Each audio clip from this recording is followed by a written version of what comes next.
उस ऑटो में सुहानी के साथ वही लड़की बैठी थी जिसे उसने विशिंग वेल के पास उस बूढ़ी औरत को मारते हुए देखा था। उस लड़की ने सफ़ेद कपड़े पहने थे और उसके बाल बिखरे हुए थे। उस लड़की का चेहरा सुहानी की तरफ ही था, लेकिन सुहानी उसका चेहरा नहीं देख पा रही थी। सुहानी डर से अपनी आंखें फिर से बंद कर लेती है।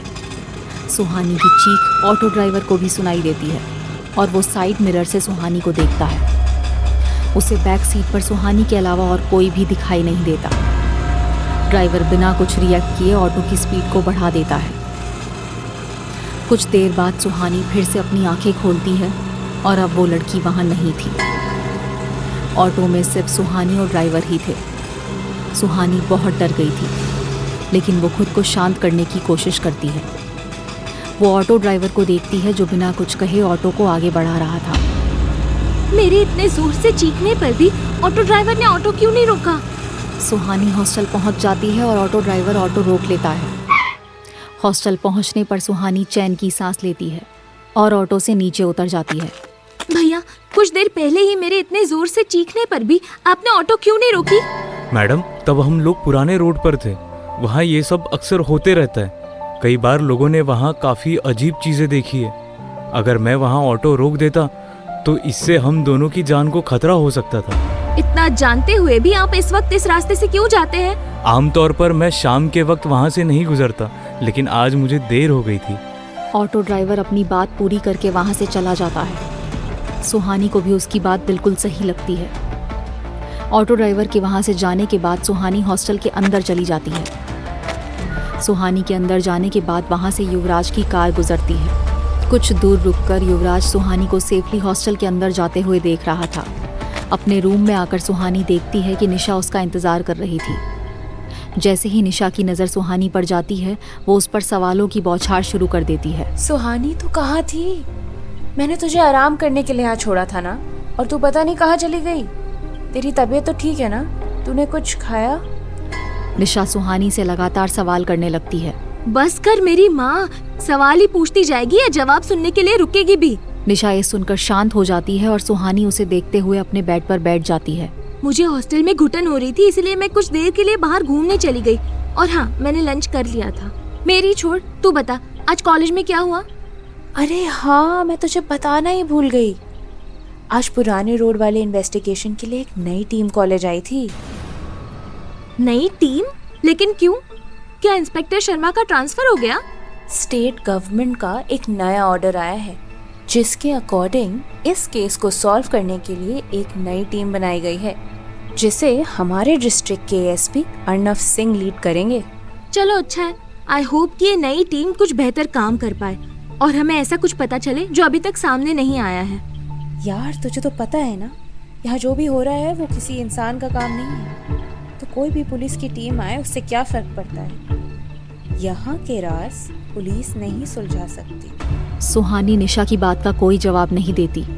नई टीम भले ही उस साहे के बारे में कुछ ना कर पाए, लेकिन यशवंत देवान के किडनैपिंग केस में जरूर कुछ कर सकती है। सुहानी को ऐसे सोच में पड़ा देखकर निशा को कुछ समझ नहीं आ रहा था।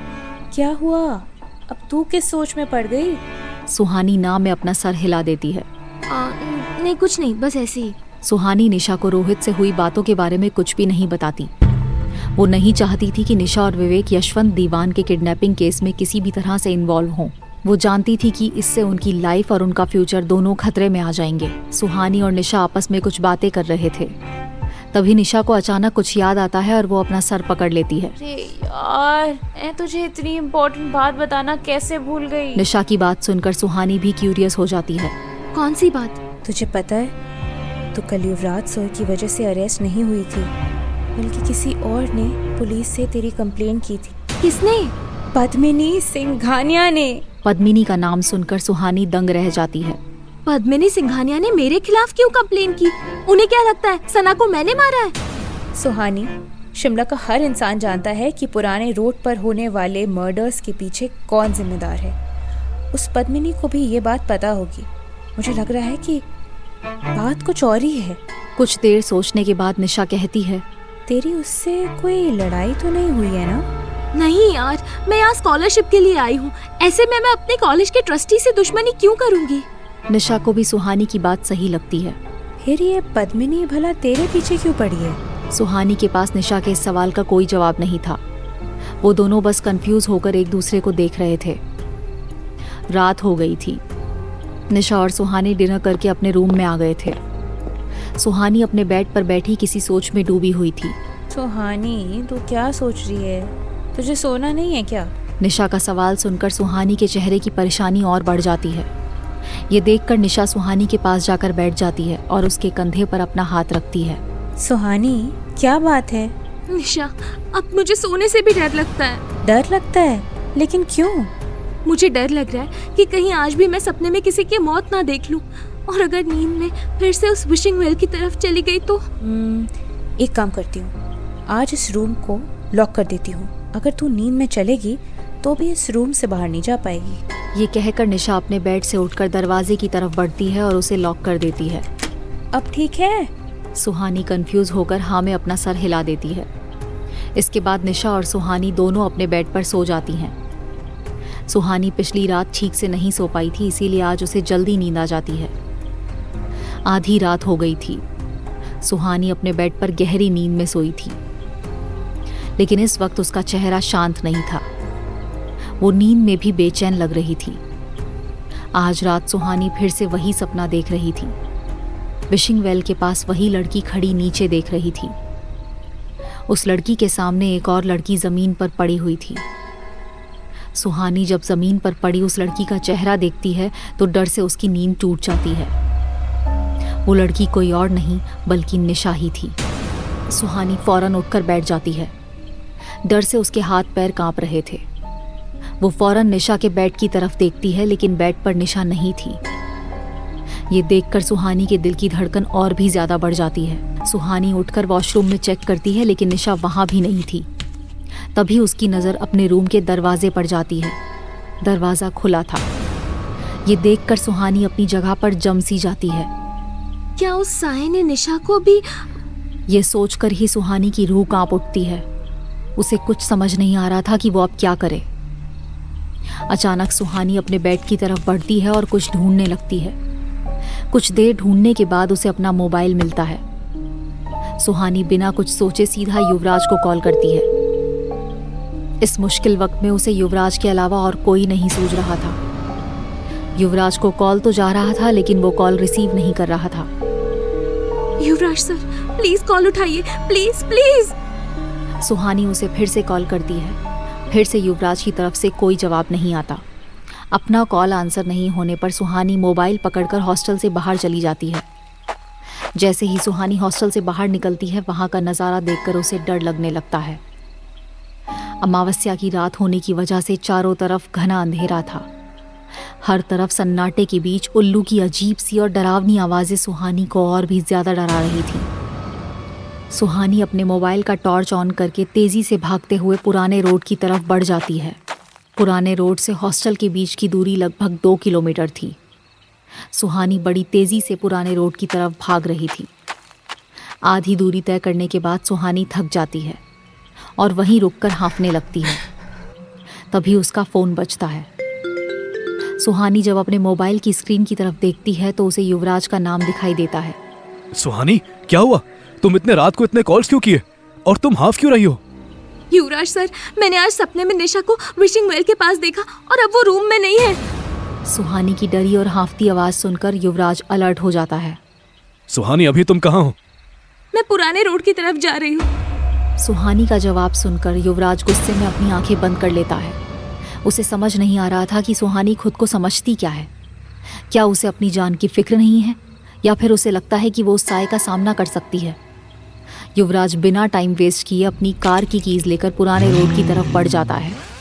सुहानी अभी भी बड़ी तेज़ी से रोड पर चल रही थी, लेकिन डर, ठंड और थकान की वजह से उसके पैर कांपने लगे थे। सुहानी हड़बड़ी में हॉस्टल से निकली थी, इसीलिए उसने गर्म कपड़े भी नहीं पहने थे। लेकिन इन सब बातों की परवाह किए बिना उसके कदम लगातार विशिंग वेल की तरफ बढ़ रहे थे। सुहानी के मन में रह रहकर बस एक ही ख्याल आ रहा था, क्या उसने निशा को भी बाकी लोगों की तरह मार दिया होगा? ये ख्याल हर पल सुहानी की जान ले रहा था। इसी बीच वो देखती है कि एक तेज़ रोशनी पीछे से उसकी तरफ बढ़ रही थी। सुहानी फौरन पीछे मुड़कर देखती है। वो रोशनी कार की हेडलाइट की थी। कुछ ही पलों में एक कार सुहानी के पास आकर रुक जाती है और उस कार से युवराज बाहर निकलता है। सुहानी युवराज को देखकर थोड़ा रिलैक्स फील करती है। युवराज सुहानी के पास आकर एक नज़र उसे अच्छे से देखता है। जब उसे तसल्ली हो जाती है कि सुहानी बिल्कुल ठीक है, कार में बैठो। वो दोनों बिना समय गंवाए कार में बैठ जाते हैं। कार में बैठने के बाद युवराज कार स्टार्ट करता है, लेकिन उसकी कार स्टार्ट नहीं होती। क्या हुआ? ये स्टार्ट क्यों नहीं हो रहा है? अब युवराज का चेहरा और सीरियस हो जाता है। उसे किसी अनहोनी का एहसास होने लगता है। वो फिर से चाबी घुमाता है, लेकिन कार स्टार्ट नहीं होती। उसके कई बार ऐसी कोशिश करने पर भी कार स्टार्ट नहीं हो रही थी। क्या हुआ? ये स्टार्ट क्यों नहीं हो रही? अब युवराज का चेहरा और सीरियस हो जाता है। उसे किसी अनहोनी का एहसास होने लगता है। वो फिर से चाबी घुमाता है, लेकिन कार स्टार्ट नहीं होती। उसके कई बार ऐसी कोशिश करने पर भी कार स्टार्ट नहीं हो रही थी। युवराज सर। युवराज कोई जवाब नहीं देता। वो बस खामोशी से सोचते हुए अपने चारों तरफ देखता है। युवराज और सुहानी कार की फ्रंट सीट पर बैठे हुए थे। युवराज अचानक से सुहानी को पकड़कर खुद नीचे झुक जाता है। अगले ही पल एक उल्लू तेजी से उड़ते हुए युवराज की कार की तरफ आता है और कार की विंडस्क्रीन से टकरा जाता है। उस उल्लू के टकराने से विंडस्क्रीन टूट जाती है। आखिर क्या है सुहानी और युवराज पर होने वाले इस हमले की वजह? क्या फिर से युवराज सुहानी को इस मुसीबत से बचा पाएगा? क्या निशा अब भी जिंदा है या बन चुकी है उस साए का शिकार? जानने के लिए सुनते रहिए ये कहानी सिर्फ पॉकेट FM पर। आया अकर्स्ड लव स्टोरी के सारे एपिसोड्स को सुनने के लिए डिस्क्रिप्शन में दी लिंक से डाउनलोड करें पॉकेट FM ऐप।